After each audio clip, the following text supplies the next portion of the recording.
nouveau participante à la nature divine. C'est ce que nous appelons la régénération. Or, contre cette vérité, Satan ne peut rien.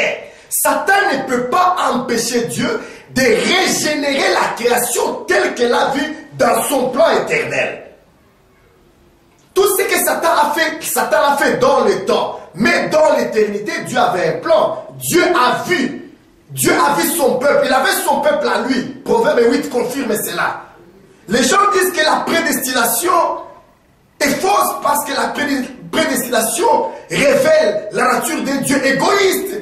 La prédestination révèle la nature d'un Dieu injuste qui envoie un groupe pour l'enfer et un autre groupe pour les cieux. Non. La prédestination révèle seulement ce que Dieu a conçu lui. Le reste qui a été conçu par le malin périra dans le temps et n'entrera pas dans l'éternité. Voici pourquoi nous exhortons les saints à rentrer dans la parole. La parole qui nous a créés, la parole qui nous a engendrés, la parole qui a engendré toutes choses. Cette parole est venue aujourd'hui par l'évangile pour que nous puissions aujourd'hui récupérer la nature de Dieu. Et nous disons que le vrai évangile, c'est la vie de Dieu en nous. Quand les gens écoutent cette vraie parole, ce qui n'appartiennent pas dans le dessein original de Dieu, la race de Caïn, qu'est-ce qu'ils disent? Non, cette parole est dure. Qui peut la supporter? Non, ils exagèrent. Non, ce n'est pas comme ça. Il faut être un peu tolérant. Non, Dieu ne peut pas tolérer le mal. Dieu ne peut pas tolérer les péchés parce que les péchés et les mal ne font pas partie de la nature de Dieu. Voici pourquoi Dieu a dit, ils seront saints comme moi je suis saint. Ils seront parfaits comme moi je suis parfait. Parce que dans l'éternité, Dieu les a vus comme ça. Voici pourquoi il envoie sa parole. Dieu n'a pas envoyé des religions aux hommes. Dieu n'a pas donné une religion aux hommes.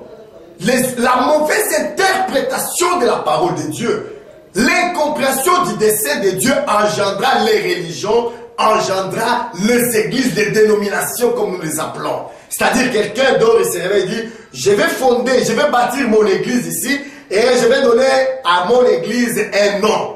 Vous donnez un nom à l'église que vous avez bâtie. Or, Jésus-Christ dit, sur la révélation, je bâtirai mon église à moi. C'est-à-dire, là où les élus reviendront vers Dieu, là où la parole de Dieu va amener ces élus à la perfection et les transformer de gloire en gloire, en l'image de celui qui est le modèle parfait. L'homme est parfait, Jésus-Christ.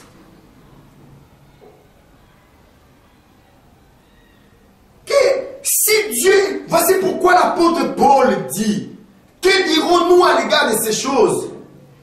Si Dieu est pour nous, qui sera contre nous? Peu importe les tribulations de ces siècles présents, peu importe la colère des méchants, prenez courage, prêchez la vérité aux hommes de Dieu, croyez en la vérité au Fils de Dieu. Malgré les moqueries, malgré les tribulations, malgré l'acharnement de l'ennemi, malgré sa haine, la vérité ne peut pas disparaître. La vérité, c'est la parole de Dieu. La vérité, c'est Dieu lui-même. La vérité demeure.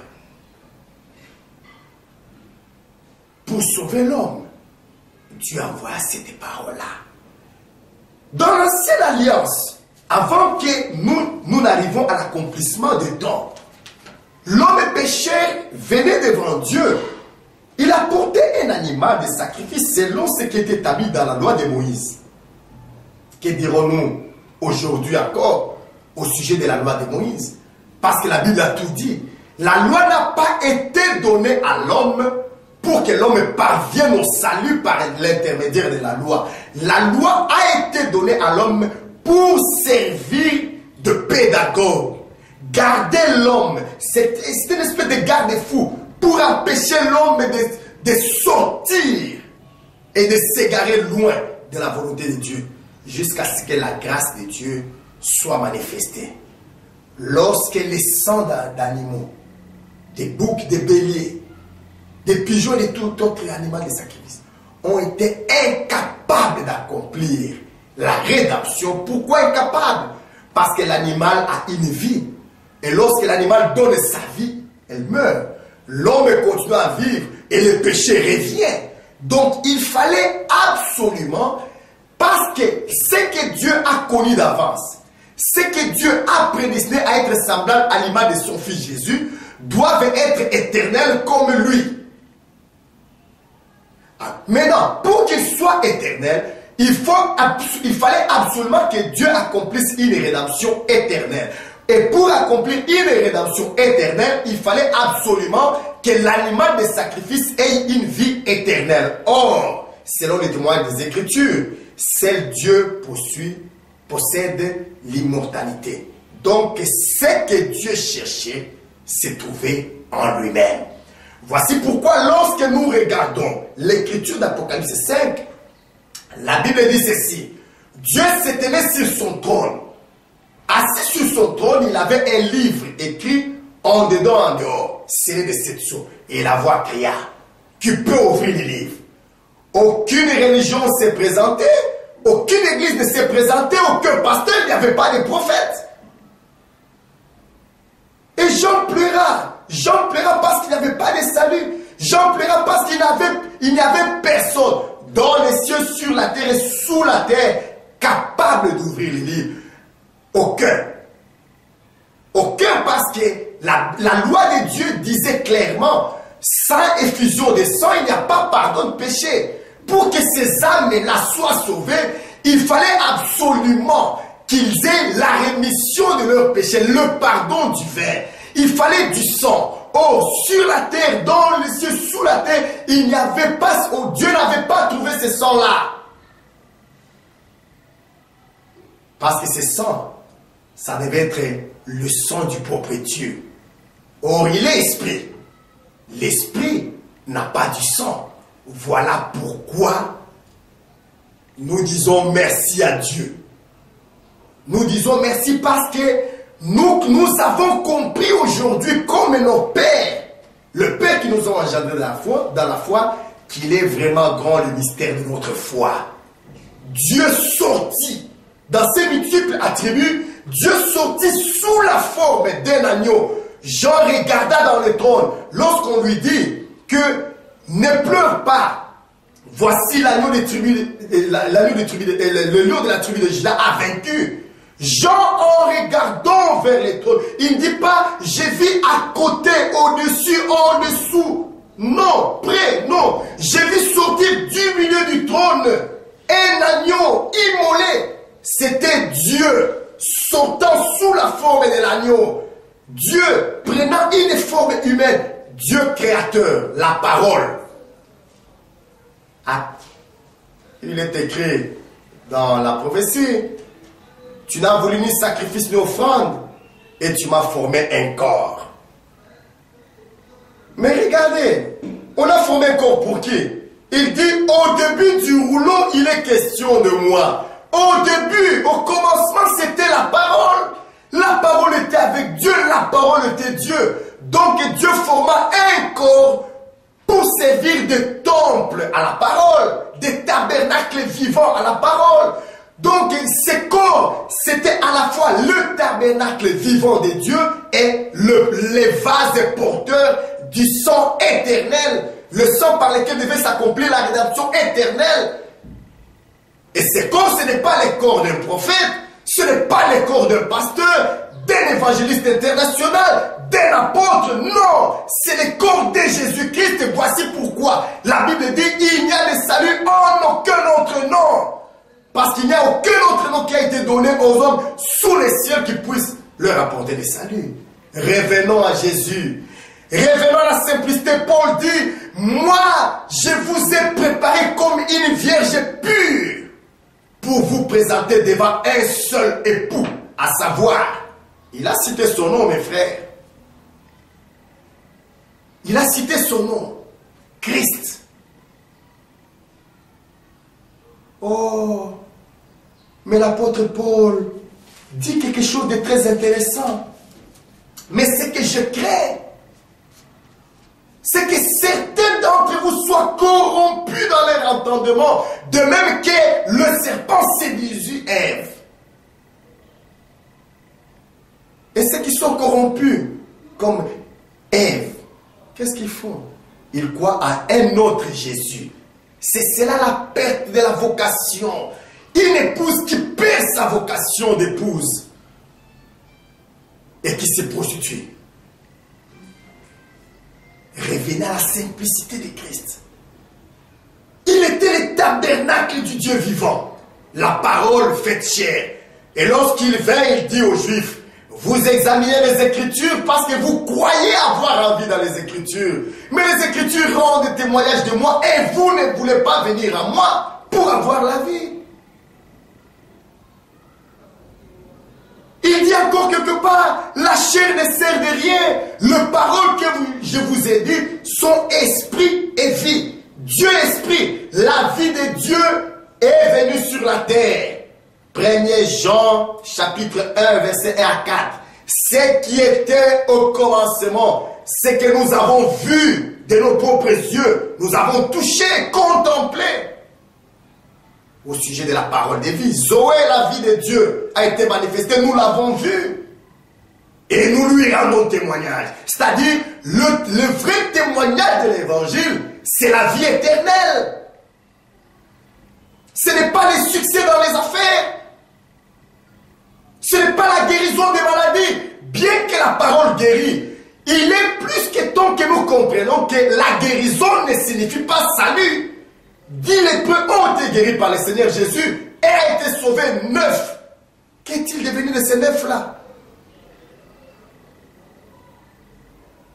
Aujourd'hui, nous rendons témoignage de la vie éternelle. La vie de Dieu. La vie qui était cachée en Dieu. Qui est sortie de Dieu, qui est venue par la parole.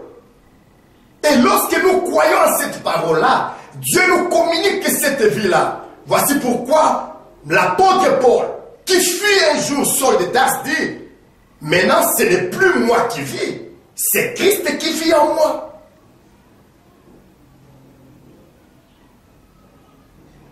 Les gens parlent beaucoup de ce sang de Jésus. Non, le sang de Jésus nous purifie de tout péché. Le sang de Jésus. Non, mes frères. Le sang de Jésus ne purifie pas n'importe qui. Souvenez-vous que dans l'ancienne alliance, le sang était... On faisait l'aspersion du sang autour de l'autel. On ne faisait pas l'aspersion du sang sur les parvis. Ni dans les lieux tressés. On ne faisait pas l'aspersion du sang n'importe où. Un jour, lorsque Moïse se tient devant le peuple de Dieu, il prend le livre de la loi, il commence à lire la parole de Dieu. Chaque fois qu'il lisait la parole de Dieu, le peuple répondait Amen. C'est-à-dire qu'il en soit ainsi. Ainsi Dieu a parlé, ainsi nous croyons. Voici le vrai sens de la parole Amen. Voici pourquoi nous avons peur de dire Amen lorsque nous écoutons quelque chose qui n'est pas d'accord avec la parole de Dieu. Et lorsque Moïse lisait les Écritures, le peuple répondait Amen. Quand Moïse lisait la parole, l'ainsi dit le Seigneur, le peuple disait Amen. Quand Moïse communiquait la volonté de Dieu, le peuple disait Amen. Alors Moïse fait l'aspersion du sang, disant, ceci est le sang de l'alliance que Dieu fait avec vous dans cette parole. Amen. Nous comprenons que si nous n'obéissons pas ainsi dit le Seigneur, nous n'entrons pas dans l'alliance de Dieu et nous ne participons pas à l'aspersion du sang. Voici pourquoi Jean dit ici, dans l'apôtre Jean dit dans son épître clairement ceci. Mais si nous marchons dans la lumière, comme il est lui-même dans la lumière, nous sommes mutuellement en communion. Amen. La parole, c'est la lumière. La vraie lumière qui, en entrant dans le monde, éclaire tout homme. C'est ça les témoignages que nous trouvons dans le premier chapitre de l'évangile de Jean. Donc vous ne pouvez pas séparer la parole de la lumière. Parce qu'avant que Jean ne rende témoignage à ces choses, quelqu'un a rendu témoignage dans le livre des psaumes 119. Ta parole est une lampe à mes pieds, lumière sur mon sentier. Donc nous comprenons que la parole c'est la lumière. C'est-à-dire si nous marchons dans la lumière, ça veut dire aussi si nous marchons dans la parole. Comme il est lui-même lumière dans la lumière. Parce qu'il est lui-même cette parole-là. Alors nous sommes en communion avec lui. Et le sang de Jésus, son Fils, nous purifie de nos péchés. Vous comprenez? C'est-à-dire, il faut que vous soyez dans la lumière. Il faut que vous obéissez à la parole de Dieu pour que le sang de Jésus vous purifie de tous vos péchés. Pour que vous entrez dans l'alliance de Dieu. Vous n'entrez pas dans l'alliance de Dieu par l'intermédiaire de votre dénomination religieuse. Vous n'entrez pas dans l'alliance de Dieu par l'intermédiaire de votre mouvement religieux. Non. Les assemblées, ce sont le lieu où Dieu place les élus pour qu'ils soient perfectionnés. Voici pourquoi la Bible confirme notre témoignage. L'Église ne sauve pas. Il est écrit dans le livre d'Actes des Apôtres que Dieu lui-même ajoutait à l'Église ceux qui étaient sauvés. C'est-à-dire Dieu opérait le salut par l'intermédiaire de sa parole et ceux qui croyaient en la parole, Dieu les amenait dans l'Église de Jésus-Christ afin qu'ils soient perfectionnés jusqu'à ce qu'ils atteignent la stature parfaite à l'image de son Fils Jésus. C'est-à-dire, pour vous dire aujourd'hui ceci, vous pouvez dire non à la vérité. Cela ne change rien au dessein de Dieu. Dieu savait que vous seriez désobéissants. Il envoie Ézéchiel en disant, je t'envoie au milieu d'une famille de rebelles. Ils ont des yeux pour voir, ils ne voient pas. Donc Dieu savait que personne ne recevra le témoignage d'Ézéchiel. Voici pourquoi j'ai dit que vous croyez, que vous refusez de croire à la vérité. Ça ne change rien au dessein de Dieu. Dieu demeure ce qu'il est. Mais les élus de Dieu croiront à la vérité de la parole. Parce qu'ils sont une sémence de cette parole. C'est leur nature. Ils ne peuvent pas renier leur nature. Asaph dans Psaume 73 dit, si je faisais comme eux, comme les impies, je trahirais la race des fils de Dieu. Toute chose concourt au bien de ceux qui aiment Dieu, de ceux qui sont appelés selon son dessein. Dieu les a appelés, Dieu les a justifiés, Dieu les a glorifiés. Et vous n'y pouvez rien. Voici pourquoi toute la ruse du diable en ce moment consiste à dévier les élus de leur vraie vocation. Mais nous vous disons, chers frères, soyez patients parce que la venue du Seigneur est proche. Si Satan ne peut empêcher Jésus de venir, c'est-à-dire que Satan ne peut pas empêcher l'enlèvement d'avoir lieu. Si Satan ne peut empêcher l'enlèvement d'avoir lieu, il ne peut pas empêcher les élus de parvenir à la gloire. Qui sont les élus? Ce sont ceux-là qui marchent dans la lumière, comme Dieu est lumière. Ce sont ceux-là qui marchent dans la vérité, parce que Christ leur sauveur est la vérité. Et si nous comprenons ces choses, nous sommes bien heureux. Si nous comprenons ces choses, nous sommes vraiment bien heureux.